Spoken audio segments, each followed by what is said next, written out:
करके, और फिर मैं चाहूँगा कि बाकी वक्ता और फिर कुमार विश्वास भी हैं, तो उनके लिए ज़रूरी है कि आपके पास इतना समय हो कि आप उनको सुन सकें, आनंद ले सकें। ऐसे आयोजनों में सबसे बड़ी चिंता की बात ये होती है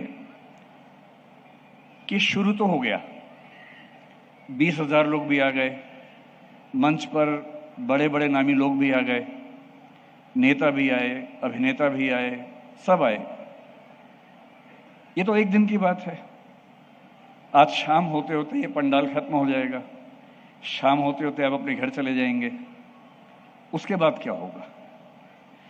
और कोई प्रयोग अगर केवल एक दिन की चकाचौंध बन के रह जाए, ऐसा अक्सर होता है, एक बार की बात नहीं है, ऐसा कई बार होता है कि कुछ शुरुआत हुई, बहुत बड़े पैमाने पे हुई, खूब तालियां बजी, उद्घाटन हुआ, मीडिया में छापा, बड़े बड़े पत्रकार आए, 2 दिन, 4 दिन, 10 दिन के बाद उत्साह खत्म हो गया। आयोजकों का तो पता नहीं हुआ कि नहीं हुआ, समाज का उत्साह खत्म हो गया। मेरा सपना है कि ऐसी स्थिति इस प्रयोग की ना हो, और उस बात को समझाने के लिए केवल एक छोटी सी कहानी सुना के बात समाप्त करूंगा। उस कहानी में एक किरदार आप भी हैं, थोड़ा मैं भी हूं, ज्यादा सौरभ हैं। कहानी एकदम सच्ची कहानी है, रियल स्टोरी है, और वो आपको ये समझा सकती है कि इस लाइब्रेरी का भविष्य क्या हो सकता है, बशर्ते आप उसके लिए अपनी जिम्मेदारी निभाएं।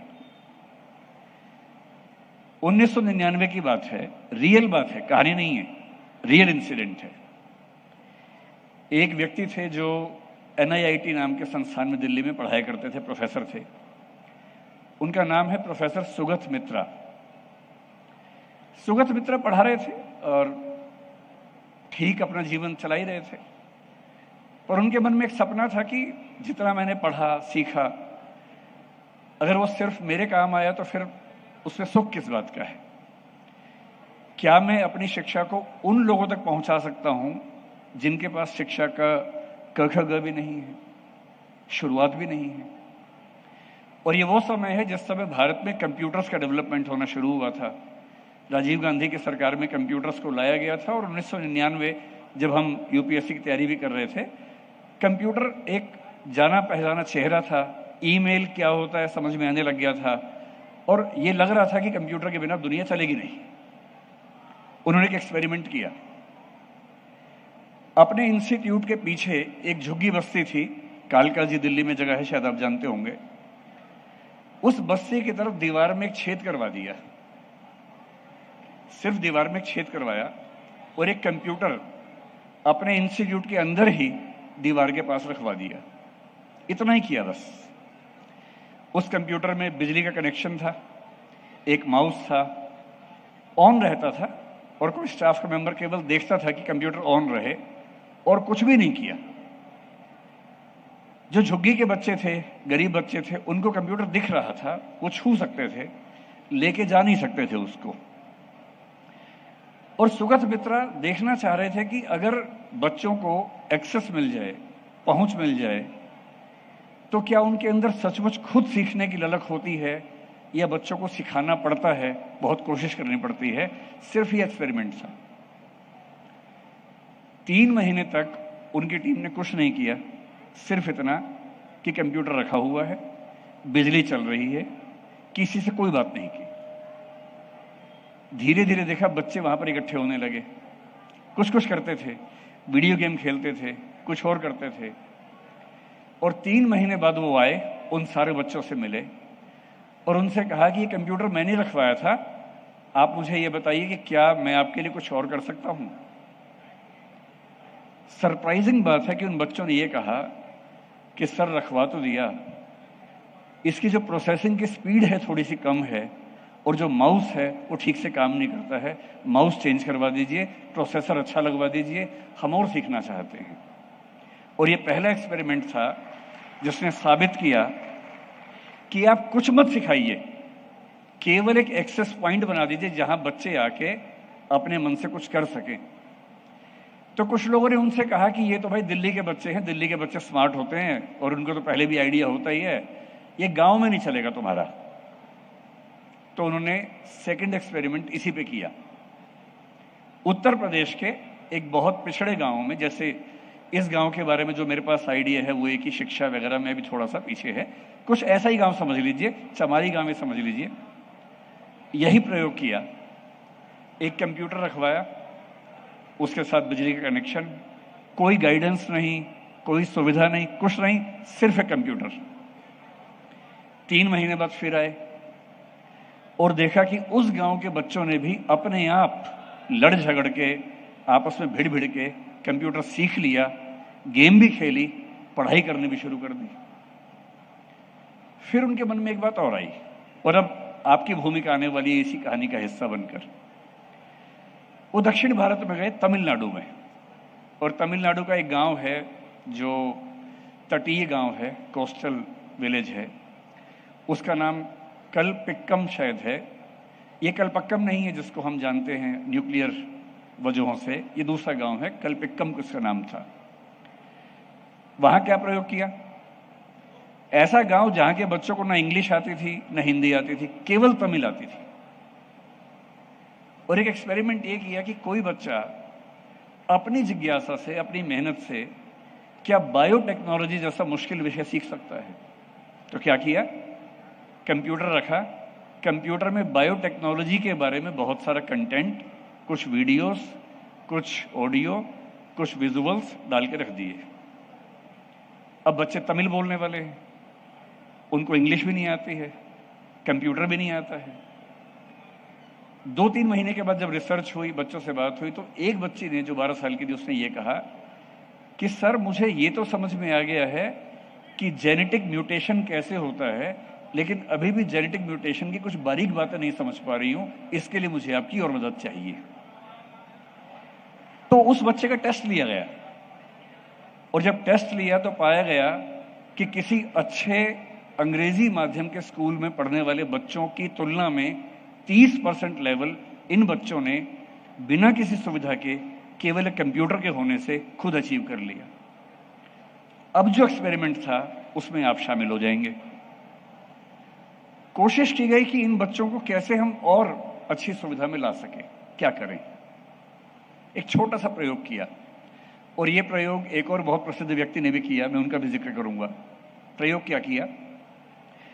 उसी गांव की एक महिला जिसकी उम्र लगभग 30-35-40 के आसपास थी, दीदी समझ लीजिए, आंटी समझ लीजिए, चाची समझ लीजिए, जो बच्चों से बहुत प्रेम करती थी और बच्चे उनको बहुत मानते थे। वो महिला भी पढ़ी लिखी नहीं थी।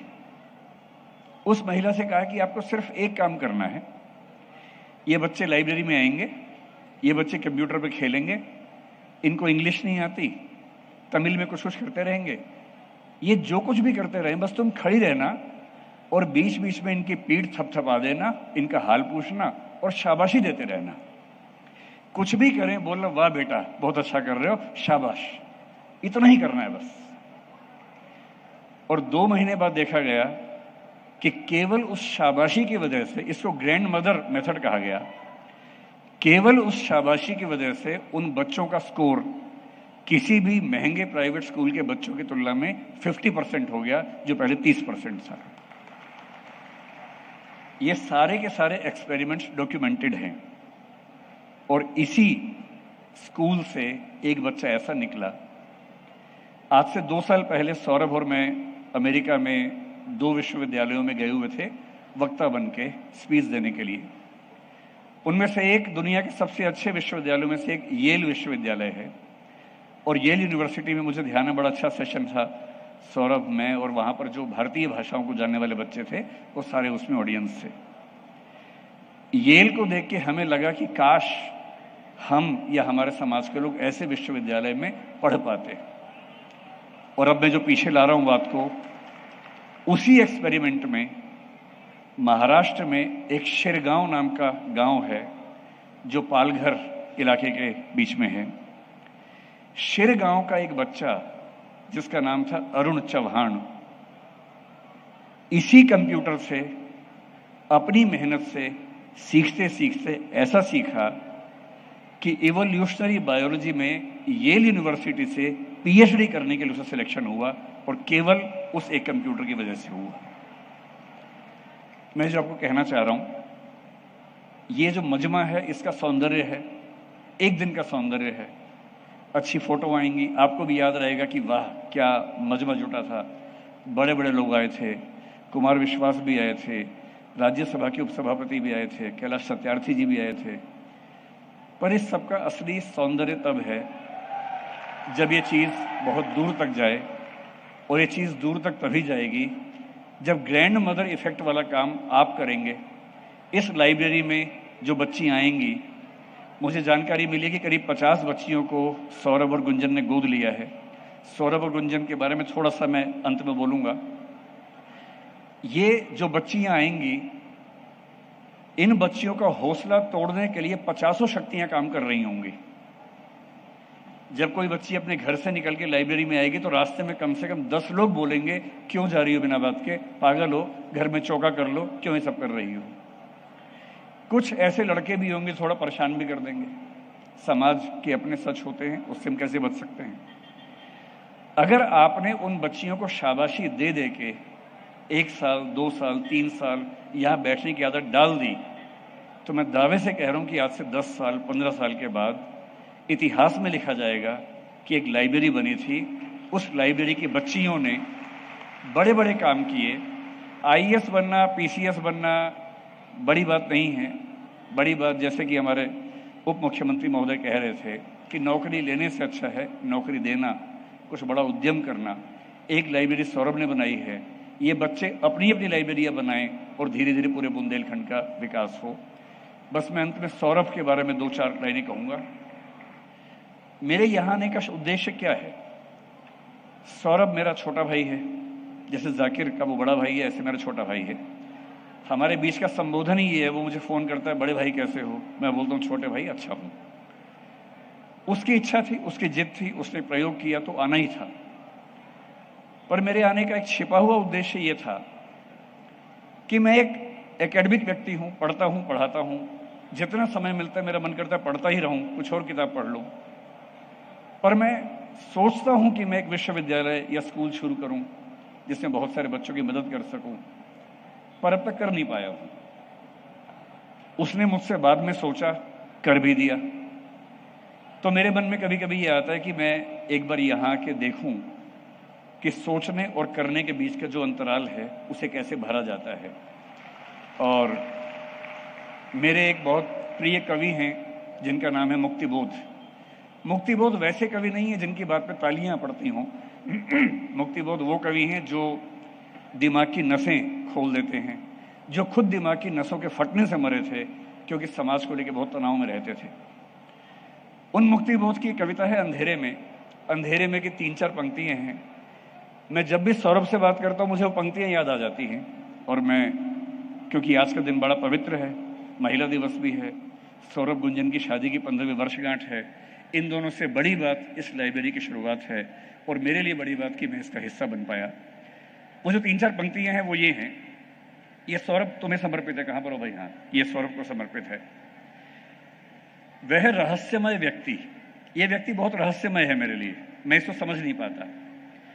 ये कभी भी कुछ भी करता है, जो कुछ भी करता है अच्छा करता है, शानदार करता है। और मेरे व्यक्तिगत जीवन में फिलहाल अभी के जीवन में इतना बड़ा हरफन मौला लियोनार्डो दा विंची जैसा व्यक्ति कोई दूसरा नहीं है, सौरभ ही है। तो मैं बहुत चुपचाप सीखता रहता हूँ। तो मुक्तिबोध ने कहा, वह रहस्यमय व्यक्ति अब तक न पाई गई मेरी अभिव्यक्ति है। यानी जो मैं होना चाहता हूँ, जो मैं सोचता हूँ कि कर सकूँ, वो इस रहस्यमय व्यक्ति ने अभी से करके दिखा दिया है। पूर्ण संभावनाओं का निखार वह अनिवार्य आत्मसंभवा। तो मैं चाहता हूँ कि सौरभ जैसे इस गांव को मिला, मतलब किसका सौभाग्य है मुझे नहीं पता, सौरभ का सौभाग्य है कि ये गांव उसको मिला, ऐसे माता पिता मिले। पर एक समय के बाद सौभाग्य बदल जाता है। आज मेरे ख्याल से इस गांव का सौभाग्य है कि सौरभ यहाँ को मिला। बचपन की बात अलग है, बचपन में सौभाग्य सौरभ का रहा होगा कि उसको एक गांव मिला, लेकिन आज पर ऐसा होता है कि एक समय के बाद कुर्सी से इंसान की पहचान नहीं होती, इंसान से कुर्सी की पहचान होती है कि वो इंसान जहाँ बैठ गया उस कुर्सी का महत्व बढ़ जाता है। तो सौरभ को बहुत शुभकामनाएं। मंच पर उपस्थित सभी लोग इतने महान हैं कि उनके सामने बोलना मेरे लिए बहुत मुश्किल था, इसलिए मैं वहाँ देख नहीं रहा हूँ, क्योंकि देखूंगा तो बोल नहीं पाऊंगा, तो मैंने हिम्मत करके इतना बोल दिया। उन बच्चियों से जो लाइब्रेरी में जाएंगी, उनसे एक ही बात कहूँगा। भवानी प्रसाद मिश्र एक लाइन लिख के गए थे, कुछ लिख के सो, कुछ पढ़ के सो। देखिए, जिनके पास पुश्तैनी जायदाद है, जिनके माता पिता बहुत बड़े उद्यमी हैं, बिजनेसमैन हैं, जिनके माता पिता नेता हैं, मुख्यमंत्री हैं, एमपी हैं, उनको अगर छोड़ दें तो बाकी सबके पास जिंदगी को बदलने का एक ही रास्ता है, और वो है पढ़ाई, और कोई रास्ता नहीं। इसलिए जिस देश की अधिकांश आबादी निम्न वर्ग, निम्न मध्य वर्ग की हो, वहां पढ़ाई से अच्छा कोई रास्ता नहीं है अपनी जिंदगी को अपने हिसाब से जीने का। पढ़ना जरूर है। डॉक्टर अंबेडकर ने बड़ी गहरी बात कही थी, खाने के पैसे हो ना हो, जूते पहनने के पैसे हो ना हो, पैर में जूता चप्पल हो ना हो, हाथ में किताब जरूर होनी चाहिए, क्योंकि किताब ही है जो जीवन को बदलेगी। और भवानी प्रसाद मिश्र ने बड़ी सुंदर बात कही थी, कुछ लिख के सो, कुछ पढ़ के सो, जिस जगह उठा था आज सवेरे, उससे तो कुछ बढ़कर सो, उससे तो कुछ बढ़कर सो। धन्यवाद, बहुत बहुत धन्यवाद।